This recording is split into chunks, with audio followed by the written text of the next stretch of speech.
Bom dia, Alexandre. Obrigada por estar aqui, por ter aceito o meu convite. Eu sou a Magna, sou psicóloga e psicoterapeuta cognitiva comportamental do Brasil, do estado de Minas Gerais. E nós vamos hoje falar sobre rupturas na aliança terapêutica e aliança terapêutica, evidentemente.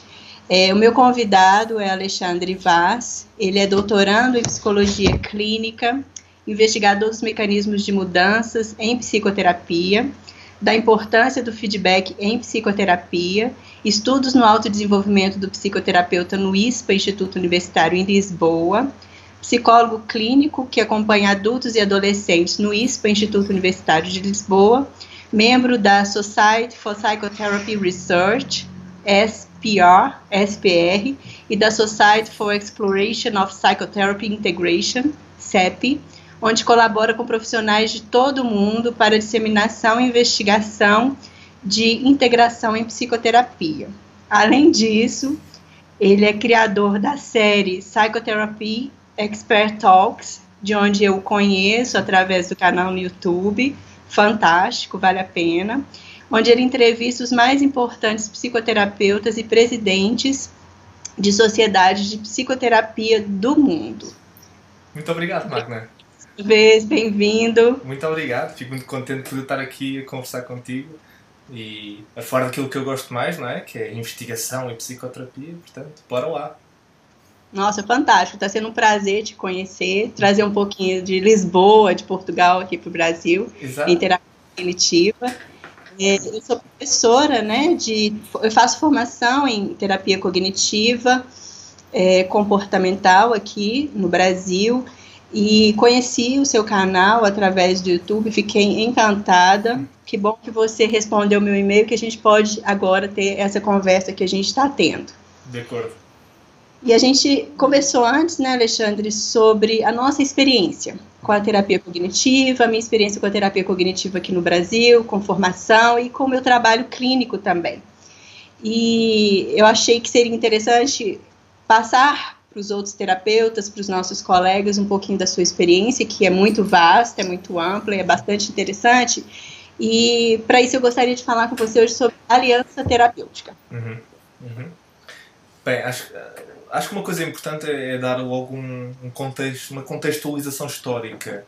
E embora a aliança esteja desde sempre, que a relação terapêutica aparece desde sempre, desde Freud, como se não o mais importante fator da psicoterapia, apesar de tudo, relação e aliança são termos um bocadinho diferentes, porque o termo aliança aparece um bocadinho mais tarde, porque é mais específico, apesar de tudo. É um componente da relação. E é um tipo que é o Edward Bordin, que em 1979 faz um artigo, ele era psicanalítico, mas ele faz um artigo muito importante a falar sobre como a aliança terapêutica é transversal a qualquer modelo de psicoterapia e é preditora de resultados em psicoterapia. Isto é importante ter uma boa aliança em qualquer modelo psicoterapêutico para conseguir ter um bom resultado em psicoterapia. Isto não é nada de novo, portanto, isto aqui, até o Aaron Beck, na terapia comportamental, quando ele fez o manual de psicoterapia para depressão, o capítulo 3 é a relação em psicoterapia. Portanto, é engraçado e problemático que muitas vezes as pessoas liguem a terapia comportamental a uma abordagem um bocado mais mecânica, menos relacional. Por um lado, é um erro. Por outro lado, infelizmente, às vezes é certo. Isto é, às vezes há terapeutas comportamentais que acham que a terapia é aplicar técnicas. Se eu souber a técnica certa, não é? Para o problema, mete ali a técnica e está despachado. E isso simplesmente não é verdade. Nós sabemos isso pela investigação. O que eu pensei que se calhar podia ser interessante, só para dar assim um bocadinho de ideia até, era poder falar um bocadinho até, muito brevemente, para não ser muito nerd, mas um bocadinho sobre a investigação mesmo quanto à própria aliança, porque parece-me que é importante. Pode ser, Magna? Claro. Estou curiosa. Olha, é assim, a aliança, pronto, como o Bordin a definiu, tinha assim 3 elementos principais, que era a ideia de a qualidade da colaboração. Portanto, uma boa aliança é uma colaboração entre o terapeuta e o cliente. Portanto, não é só o terapeuta que é o expert, que sabe tudo, etc. Portanto, há uma colaboração ativa entre o cliente e o terapeuta. e há um consenso entre objetivos e tarefas terapêuticas. Esse consenso pode ser mais explícito ou menos. Portanto, pode ser uma coisa falada em sessão ou pode ser uma coisa que é construída ao longo do tempo. Mas tem que haver um consenso. Portanto, ambas as partes têm que sentir que faz sentido aquilo que estão a fazer e que estão a trabalhar naquilo que é importante para o paciente ou para o cliente. E quando nós vamos ver depois a investigação, é muito engraçado porque as meta-análises, que é quando pegas nos estudos todos e fazes ali um apanhado geral. Em 2011 saiu uma meta-análise muito importante, do Adam Orphav, que compilava 201 estudos e esses, no total, 14 mil pacientes. E eles viram que a correlação entre a aliança terapêutica e os resultados em psicoterapia é 0,28. Ok? Pronto, que é muito alto. Em empatia, eu agora vou relacionar isto com empatia, que é a meta-análise do Elliott, que é 57 estudos, 3.599 pacientes. A correlação entre a empatia e os resultados é de 0,3. Ok? E é a correlação mais alta que nós conhecemos em psicoterapia. Isto é, o preditor que nós conhecemos que mais se relaciona com resultados em psicoterapia é a qualidade empática do terapeuta. O que já começa a ajudar a explicar algumas coisas interessantes, por exemplo, os resultados de outras terapias que não cognitivo-comportamentais. Por exemplo, a terapia rogeriana, que dá tanto ênfase, não é, na empatia. Pronto, eles estão aqui a bater naquilo que importa, de certa forma. Sim. Uma coisa muito engraçada na meta-análise do Elliott quanto à empatia é que a empatia tinha um efeito mais importante nas terapias cognitivo-comportamentais. Que é uma coisa que muita gente não estava à espera. Muita gente estava à espera que a empatia fosse mais importante na rogeriana, na psicanalítica, etc. Uma forma de explicar isto que o John Norcross às vezes fala é que como a terapia cognitivo-comportamental mete mais pressão no cliente para fazer trabalho ativo, trabalho de casa, etc. É preciso ter uma... Exatamente, é difícil. É preciso então ter uma melhor relação, mais empática, para conseguir balançar este trabalho ativo. E portanto, ao contrário, muita gente acha que a empatia é mais importante em terapia cognitivo-comportamental, é igualmente importante, obviamente, do que qualquer outra terapia. Mas os efeitos notam-se ainda mais na terapia cognitivo-comportamental. Se um terapeuta cognitivo fizer ótima técnica, mas for zero empático, é muito provável que haja problemas na relação. E é tão importante que o paciente, que o nosso cliente, que ele esteja disposto a fazer isso, né? Que ele esteja disposto a pular nesse buraco quando a gente fala, né? Exato. E aí estás a tocar numa coisa importante, que é quem é que aqui é o responsável? É o paciente que não pula para o trabalho? É o terapeuta que não sabe apresentar o trabalho? E uma coisa que vemos é que claramente são os dois. Portanto, aqui nós vamos estar sempre a falar de uma responsabilidade mútua, daí ser uma aliança terapêutica. O trabalho só vir de um ou só vir do outro não produz grandes resultados, ou produz menos resultados. Acho que uma coisa também importante dizer é que uma boa aliança também é uma aliança que consegue aguentar problemas. É como uma boa relação. Portanto, nós temos rupturas e problemas na relação, mas como há uma boa aliança entre as duas partes, venham os problemas e resolvemos e falamos, ok? Portanto, uma boa aliança não quer dizer que não há problemas. É onde eu quero chegar. Não, de forma alguma. Exato. Pelo contrário. Pelo contrário, exatamente, pelo contrário. Se calhar até uma boa aliança é aquela em que os problemas podem mais rapidamente aparecer, ser discutidos e... Podem ser explicitados, né? Exatamente. Portanto, isso acho que é assim o apanhado geral quanto à aliança. Não sei se querias acrescentar com alguma coisa. Sim, isso é bastante interessante de pensar nisso. Eu concordo com a ideia de que talvez nas terapias cognitivas comportamentais a empatia seja até mais importante do que na terapia rogeriana, justamente pela velocidade, às vezes, que a gente impõe no tratamento, por esse papel muito ativo que o paciente tem que ter no tratamento. Então, isso faz muito sentido. Eu percebo isso na minha prática e é isso que eu fico falando para os meus alunos, para as pessoas que fazem supervisão comigo, o tanto que isso é importante da gente saber. Eu costumo dizer que nós podemos ser os experts na psicoterapia, mas o cliente ele é expert nele, né, na história dele. E aí, o trabalho só é possível quando se juntam esses dois conhecimentos, né, na colaboração. Precisamente. E isso, aliás, liga-se com o problema das terapias demasiado manualizadas.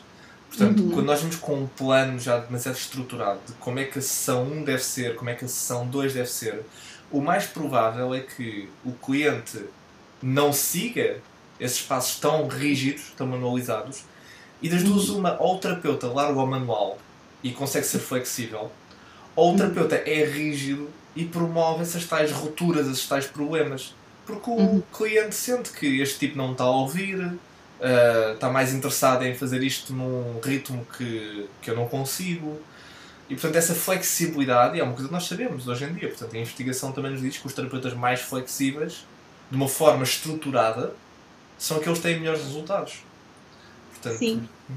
A escuta ela é muito importante, né? A gente consegue entender que um terapeuta iniciante, que ele conte mais, que ele queira mais um protocolo né, estabelecido, já definido, e que ele só aplicaria. Mas, na verdade, as terapias cognitivas comportamentais elas são bastante complexas. E não é fácil ser terapeuta cognitivo comportamental. Né? Nós investimos tempos antes da sessão, durante a sessão e depois da sessão para pensar, para planejar. Né? Então, não é simplesmente aplicar um protocolo, como algumas pessoas iniciantes tendem a pensar. Mas a gente espera que com a experiência fique claro que não é isso. Né? Eu até diria que ser psicoterapeuta em geral é difícil, seja cognitivo, seja outro qualquer. Mas pegando no que estás a dizer, uma coisa que eu acho que se nota também muito é que nos modelos em que há uma grande ênfase em técnicas e em protocolos, é mais fácil o terapeuta ganhar uma ilusão de que sabe o que é que se está a passar, sabe exatamente o que tem que fazer a todo momento. E esta ilusão da técnica, de certa forma, que é muito sedutora, portanto, todos nós temos isto, não é? Que é, ok, já aprendi a técnica certa para este diagnóstico, por exemplo, agora é só aplicar.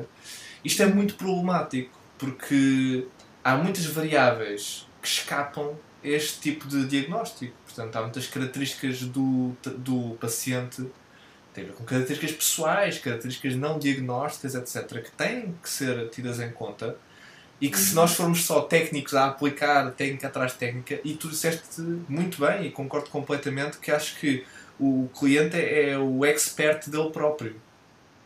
E acho que passar essa mensagem em terapia, acho que é importantíssimo. Quer dizer, eu acho que a empatia também passa muito por aí, passa muito por essa mensagem de isso que tu estás a dizer e a sentir faz sentido, embora eu ainda não perceba completamente. Alexandre, essa empatia ela entraria como uma habilidade do terapeuta? Sim. Eu hesitei porque eu também não quero que se sinta demasiado que é uma técnica, mais uma vez. Embora possa ser aprendida. Portanto, tudo o que estamos a falar pode ser aprendido. E eu acho, aliás, que, quer dizer, em formação para psicoterapeutas, há poucas coisas mais relevantes do que, por exemplo, fazer roleplay. Ver gravações em vídeo de sessões, porque não há nada como estar mesmo no momento a tentar treinar a ser empático. Isso é que é muito difícil. E portanto, sim, eu acho que é uma habilidade, é uma habilidade que é possível aprender, sem dúvida. Uma coisa que eu achei interessante ao entrevistar nas Expert Talks os vários terapeutas é que cada vez mais é um pré-requisito trazer gravações de si mesmo, como terapeuta, para mostrar ao supervisor. E isto tem sido uma experiência muito interessante para mim, pensar sobre isto, porque de facto, quanto mais lemos, se sairmos um bocadinho fora do nosso mundo de psicoterapia e virmos investigação em ciências cognitivas, em memória, etc., vemos que o nosso lembrar da sessão, o nosso relato da sessão, é também muito problemático. Nós somos muito seletivos. Aliás, a terapia cognitiva é ótima a falar sobre isso, não é? Nós somos muito seletivos na informação que falamos e que escolhemos dar atenção. E, portanto, é muito complicado fazer uma boa supervisão que é útil só através do relato do terapeuta. Muito mais útil do que isso, acho eu, é ter a sessão gravada. E acho que se as pessoas estiverem a ouvir isto, se tirarem uma ideia daqui, acho que era tentar ao máximo gravar sessões, honestamente. Porque, Fantástico. Porque até porque a própria informação que o terapeuta traz para a supervisão, ela já é enviesada, sem dúvida, né? sem dúvida. Se o que ele precisa trazer cai num ponto que é difícil para ele, né? Ele não vai trazer as falhas, Exato. depende do nível de cobrança que ele tem consigo mesmo, né? Precisamente, todos nós somos até certo ponto defensivos para connosco mesmos. E portanto nós queremos só mostrar as cassetes em que correu tudo fantástico e somos terapeutas geniais, etc. Mas nós não aprendemos com isso, nós aprendemos quando erramos. Alexandre, você presta atenção na postura do terapeuta, física, eu digo, na forma de cumprimentar, na forma de... o tom de voz, a forma de dizer. Eu acho que acho não, portanto, isto também é investigação, não é? Que é muita da nossa comunicação é não verbal. E portanto, isso é outro problema talvez das terapias cognitivo-comportamentais que podem induzir em erro, é que alguns terapeutas acham que é possível fazer terapia só a um nível muito verbal. O que é completamente errado. Portanto, nós podemos inferir as crenças do outro pelo seu comportamento não verbal, por exemplo. E eu também, como terapeuta, estou a agir segundo crenças minhas. Aliás, acho que era bom falarmos um bocadinho sobre isso quando falarmos sobre os problemas na aliança terapêutica, falarmos sobre os esquemas do terapeuta. E acho que em supervisão, muito daquilo que nós fazemos, às vezes, tem mais a ver com o terapeuta e os esquemas do terapeuta do que o paciente. Até porque, quer dizer, nós em supervisão podemos fazer alguma conceptualização de casos e dar algumas dicas sobre como intervir, só que o principal trabalho a ser feito é o trabalho da autoanálise. Isto não é uma coisa... Lá está, isto é velho, esta ideia. Isto vem do tempo do Freud outra vez, que é a supervisão, é um ato de autoanálise. E acho que os melhores terapeutas cognitivo-comportamentais são aqueles que aplicam em si mesmos os seus princípios cognitivo-comportamentais ou de outras terapias. Portanto, são pessoas que também sabem utilizar aquilo que elas próprias praticam. Estão atentas às suas próprias crenças, o que é que estão a sentir em terapia e fora de terapia. E acho que sim, acho que gravar, nem que seja em áudio. Acho que muita gente, por exemplo, tem medo das câmaras de filmar, não é? E portanto, gravar em áudio com um microfonezinho, perguntar ao paciente se ele não se importava. Pode até não ser para partilhar com outras pessoas, mas só para os dois, só para o terapeuta ouvir em casa a sessão e poder pensar um bocado como melhor ajudar o paciente. Isto são coisas que mostram investimento da parte do terapeuta e que nos ajudam a depois voltar a ouvir com mais tempo o que é que se passou de facto em sessão e a conseguir agora tomar uma decisão mais deliberada sobre o que é que está a acontecer de facto. Porque outro problema dentro da terapia é que há muito pouco tempo. Portanto, nós temos pouco tempo para tomar decisões em psicoterapia. Portanto, o cliente diz uma coisa e eu imediatamente tenho que responder a essa coisa. Ou rapidamente tenho que tomar uma decisão. E, portanto, o tempo fora de terapia é muito importante para a terapia. E ter esse registro acho que é fundamental, sem dúvida. A partir disso que você está me falando, assim, me passou pela cabeça que para ser psicoterapeuta a gente precisa de coragem. A gente precisa de uma coragem para enfrentar uma coisa que é muito difícil, que somos nós mesmos, né? Que são as nossas falhas, e para mostrar isso, para colocar isso na relação, porque, aliás, isso está na relação, né? Mas para saber lidar com isso quando isso se torna, por exemplo, um problema, né? Como eu me coloco, eu tenho medo do meu cliente, eu estou insegura, né? Intelectualmente ou na própria relação. E acho que aí estás a tocar. É engraçado porque, quer dizer, na psicanálise era obrigatório a psicanálise pessoal do terapeuta. Portanto, nas terapias cognitivo-comportamentais isso não é obrigatório passar por terapia. Não há investigação a dizer que terapeutas com terapia são melhores terapeutas. Portanto, embora os terapeutas digam que a terapia pessoal é muito importante para eles, e foi muito importante para eles, não temos dados a dizer que são melhores terapeutas. Mas o que provavelmente cria melhores terapeutas é uma capacidade de autorreflexão, seja com terapia pessoal ou sem terapia pessoal. Portanto, este trabalho de autorreflexão e de heteroreflexão com supervisores, com professores, é muito importante. Agora, tocaste no ponto essencial, que é, para isto é preciso uma não defensividade. É preciso estarmos vulneráveis. Isso é muito chato. A maior parte das pessoas não gosta de estar vulnerável. Ser vulnerável é um ponto complicado. É para os terapeutas e para os clientes. E acho que uma coisa que eu acho que os modelos mais humanistas e existenciais trazem, muito importante, é que pode ser muito terapêutico o terapeuta mostrar-se como vulnerável para o cliente. Autêntico, Sem dúvida, e até vulnerável. Vulnerável não no sentido de estar pode também chorar, mas não no sentido de estar desregulado completamente, mas de poder admitir e ter a coragem de admitir que não sabe o que é a melhor solução. Não tem uma solução já, mas acredita que vamos conseguir ultrapassar isto. E, portanto, esta disponibilidade para não saber, de certa forma. Há um terapeuta que eu gosto muito existencialista, que é o Ernesto Spinelli, e ele fala muito desta ideia do não saber, do unknowing. E como isto é fundamental para a psicoterapia.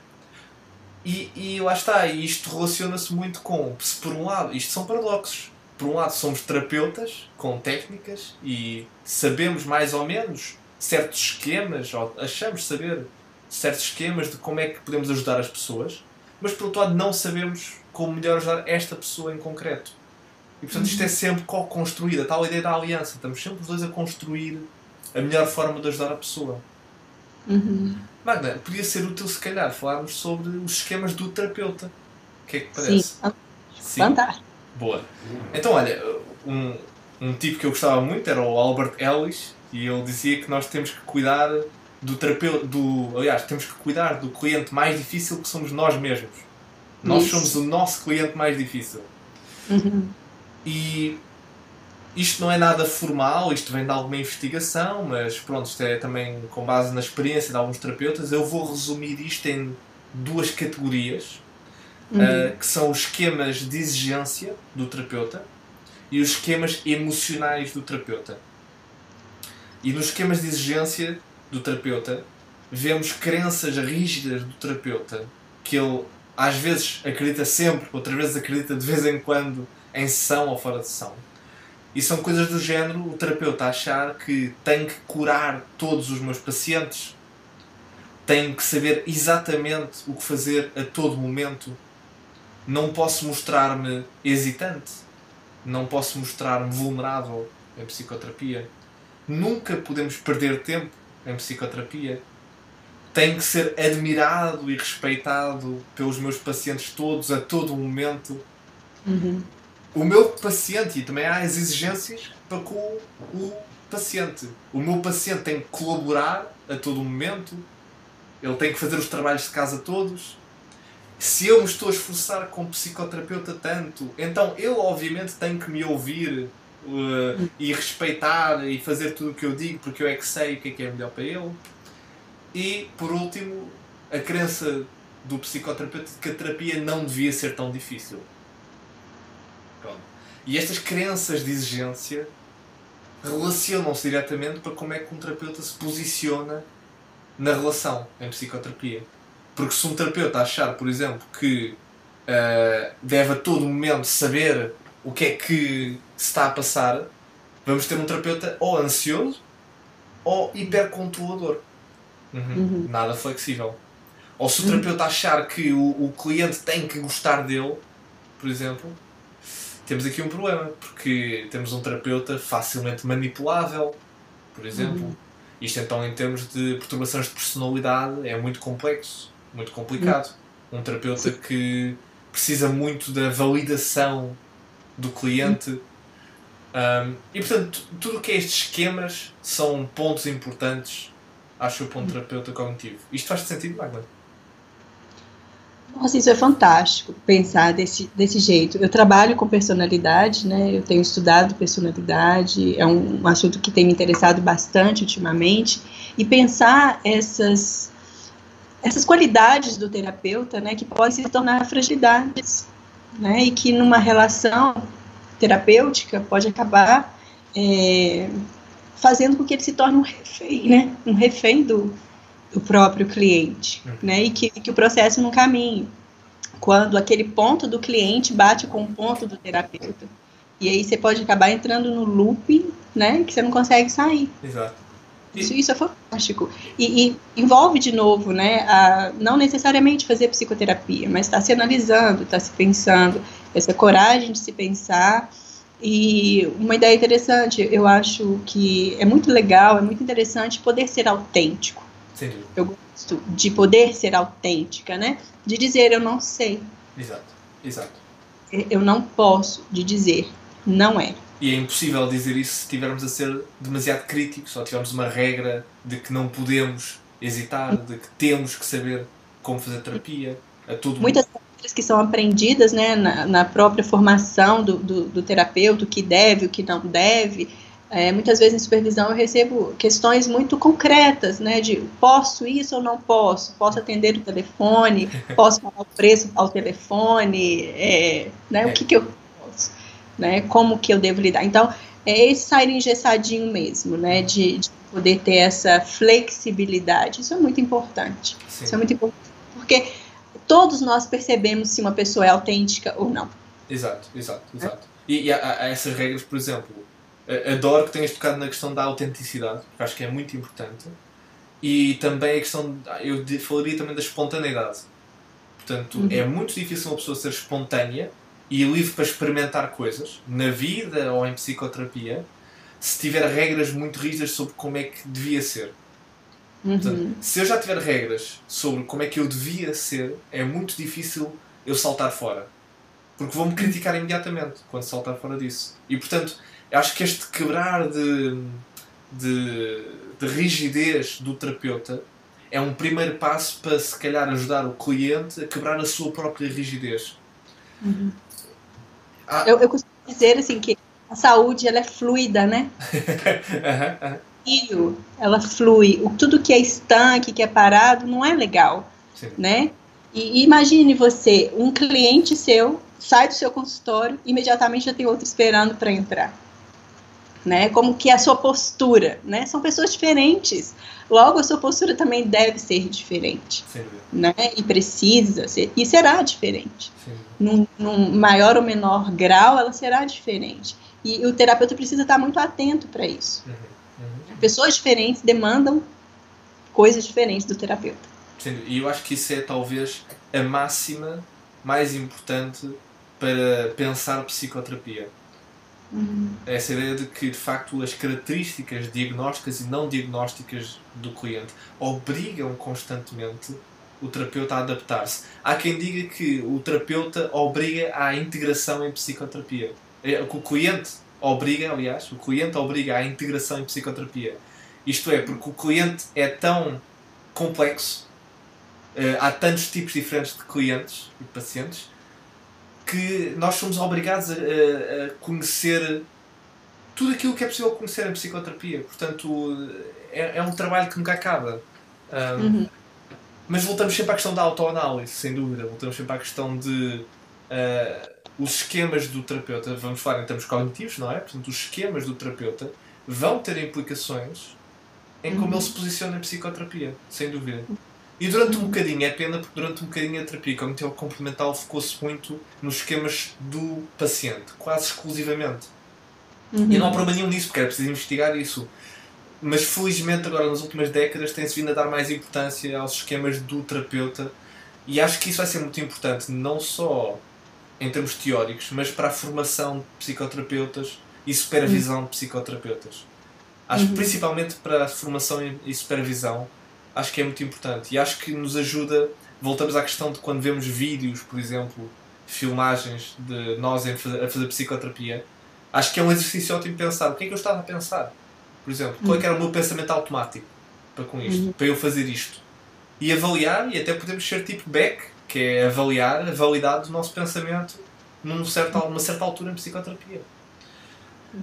Nós falámos de dois tipos de esquemas do terapeuta. Eu falei dos esquemas de exigência, mas também queria falar um bocadinho dos esquemas emocionais. Acho que isto é muito importante. Nas últimas décadas também tem aparecido muito o trabalho de pessoas como o Les Greenberg, que terapias focadas nas emoções, e eles têm ajudado muito a compreender, de certa forma, um foco nas emoções em psicoterapia, mais explicitamente. E isto pode ser muito útil para terapeutas cognitivo-comportamentais.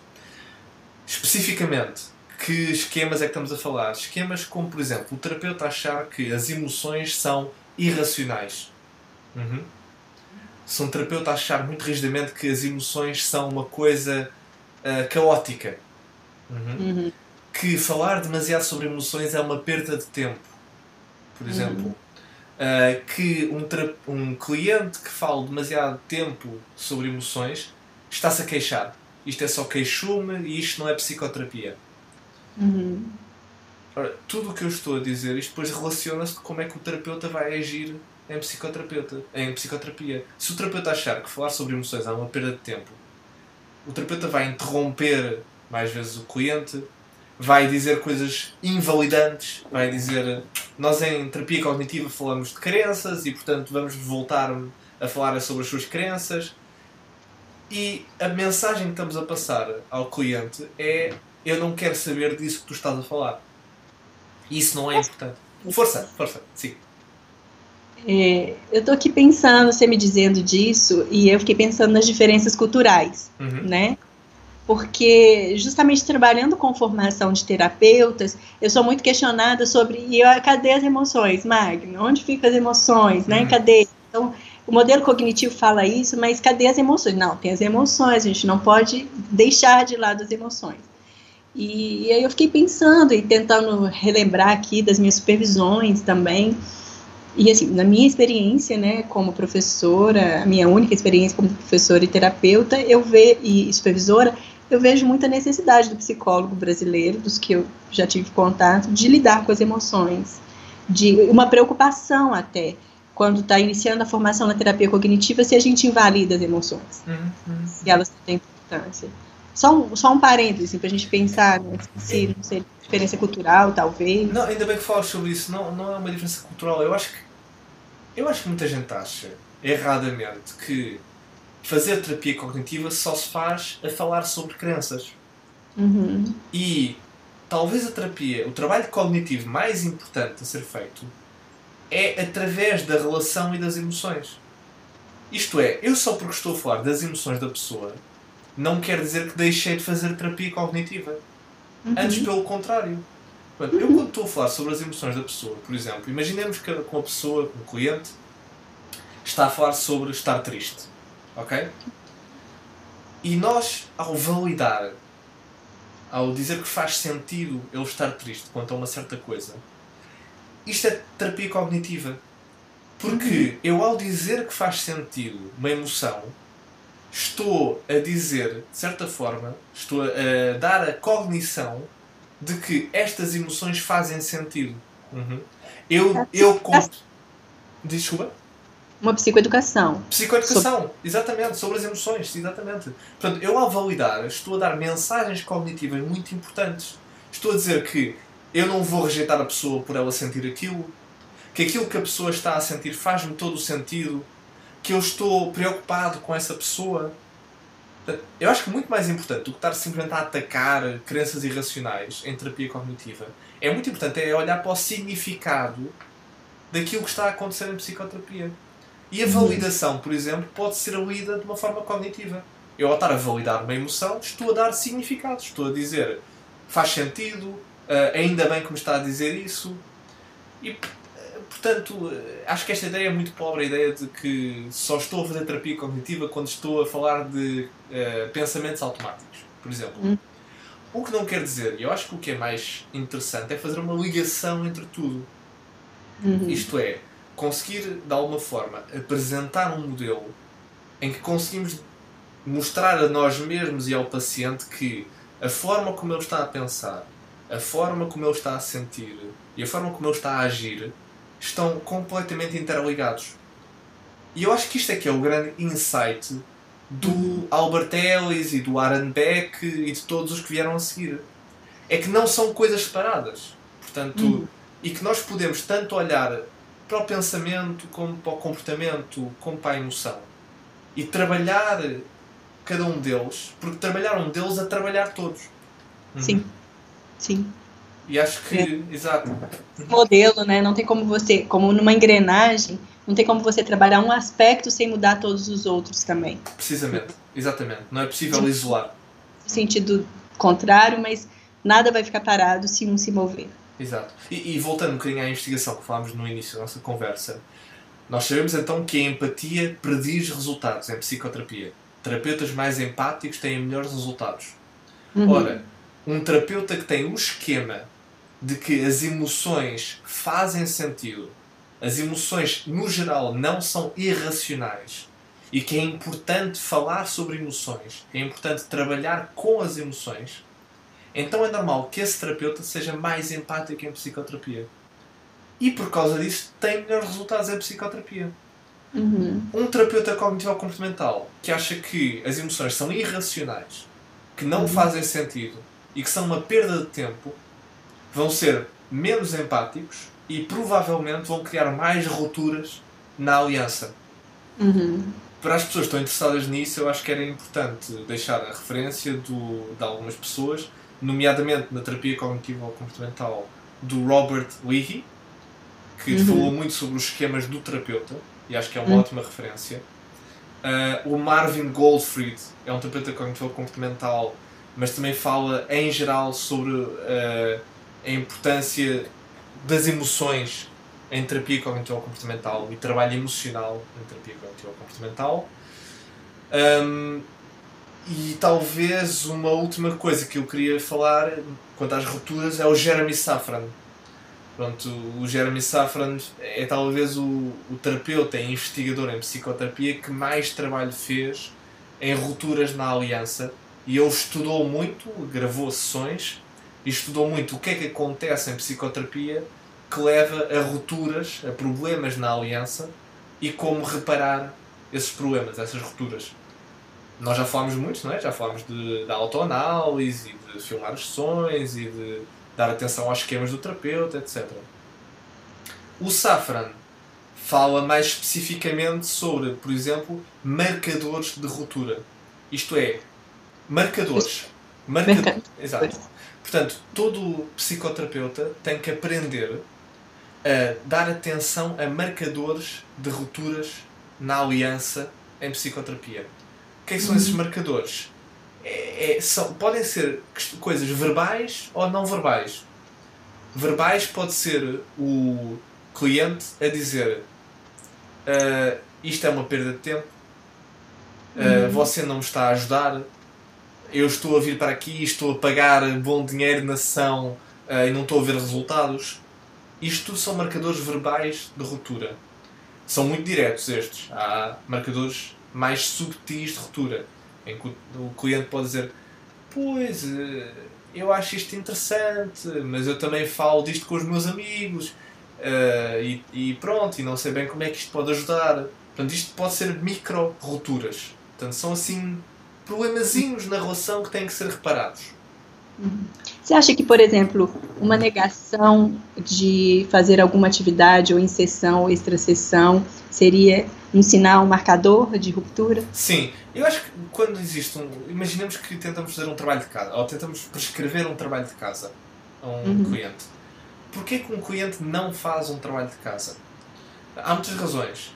Uma delas é que o cliente em geral pode ser uma questão pessoal, em que ele não se sente capaz ainda de fazer uma certa atividade. Isso é uma das formas. Outra é, ele pode não perceber porque é que é importante fazer uma atividade. E isso é o lado mais psicoeducativo. Que é, ele simplesmente não entende. Ele fica a achar, mas porque é que eu havia de ir... Se eu sinto... Imagina, o cliente com ansiedade social. E nós damos o trabalho de casa de obrigar a ele falar com pessoas durante a semana. E ele fica a pensar, mas então se eu tenho ansiedade social, porque é que eu vou... Eu quero é fugir das pessoas, porque é que eu vou estar a obrigar-me a ir falar com mais pessoas? E portanto pode ser importante explicar e estabelecer um acordo com o cliente e ele perceber porque é que isto poderia ser relevante. Por outro lado, pode ser uma questão relacional. Um cliente pode não querer fazer um trabalho de casa porque, em geral, não confia no terapeuta, não gosta do terapeuta porque sente que o terapeuta não o ouve, acha que este terapeuta está só a mandar um trabalho de casa e trabalhos de casa sempre foram uma seca e porque é que eu vou estar a fazer um trabalho de casa em psicoterapia, o que é que isto é? Portanto, há muitas razões. O que é importante, acho eu, é o terapeuta saber diagnosticar bem a ruptura. Que é o terapeuta conseguir perceber porque é que esta ruptura está a acontecer agora. E isso leva a um conceito muito importante do Jeremy Safran, que ele roubou outro autor, que era o Donald Kizler, que é a metacomunicação. E a metacomunicação acho que é uma coisa que se aplica a todo o psicoterapeuta, e todo o psicoterapeuta tem que aprender a metacomunicar. E metacomunicar é saber falar do que está a acontecer entre o paciente e o terapeuta. No processo, que pertence ao processo, né? Exatamente. É como é o self-observador. É o saber ver de fora. E, portanto, saber metacomunicar de uma forma segura, em que o cliente não se sente criticado. Porque também é muito fácil metacomunicar de uma forma crítica. É muito fácil o terapeuta dizer: eu acho que você está a dizer isso, mas de facto está zangado comigo. E o cliente fica defensivo e não sabe. Portanto, metacomunicar é também uma arte. Falar sobre o que está a acontecer dentro de sessão é uma arte. Mas é muito importante. E acho que, para acabar agora esta questão dos marcadores, acho que era importante as pessoas... nós não temos tempo aqui para falar suficientemente sobre rupturas. Acho que as pessoas que estejam interessadas em ver especificamente o tipo de rupturas e como resolver, recomendo muito que vão ler o trabalho do Jeremy Safran, por exemplo, que é muito rico nesse sentido. Mas pronto, mas para resumir, o terapeuta estar atento a marcadores verbais e não verbais que indiquem que o cliente de alguma forma não está a funcionar a relação, ou aquilo que o trabalho terapêutico não faz sentido ao cliente. Isto são preditores de que não vai correr muito bem. Porque se uma coisa não faz sentido ao cliente, é muito provável que ele vá fazer o trabalho.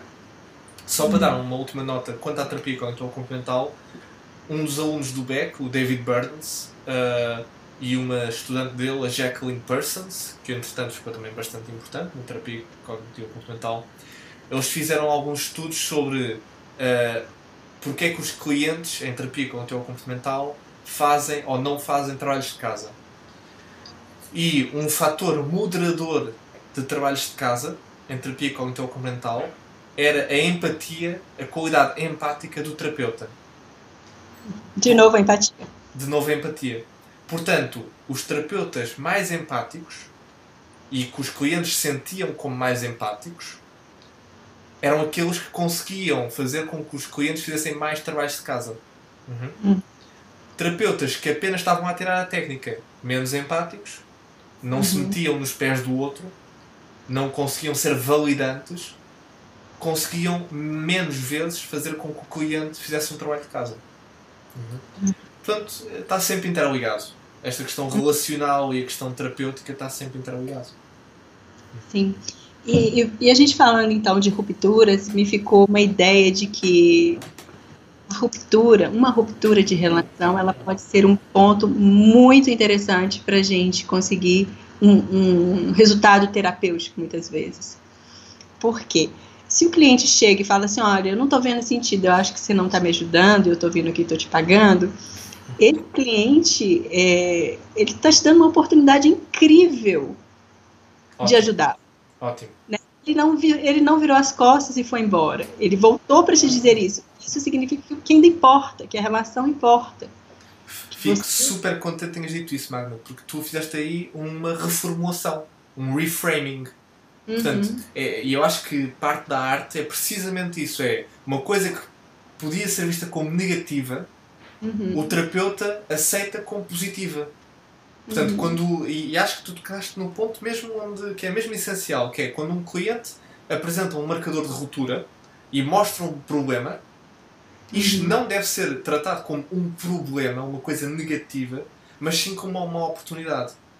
E acho que o terapeuta passar essa mensagem, que ainda bem que me está a dizer isso, eu quero ser mais útil para si, e portanto esse feedback que me está a dar é muito importante, é fantástico, é a melhor forma de abordar rupturas na aliança. Fantástico.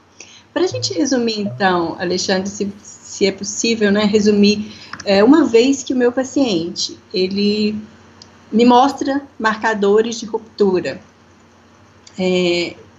O que eu preciso, no primeiro momento, assim, resumidamente, o que eu precisaria para lidar com isso, eu, terapeuta?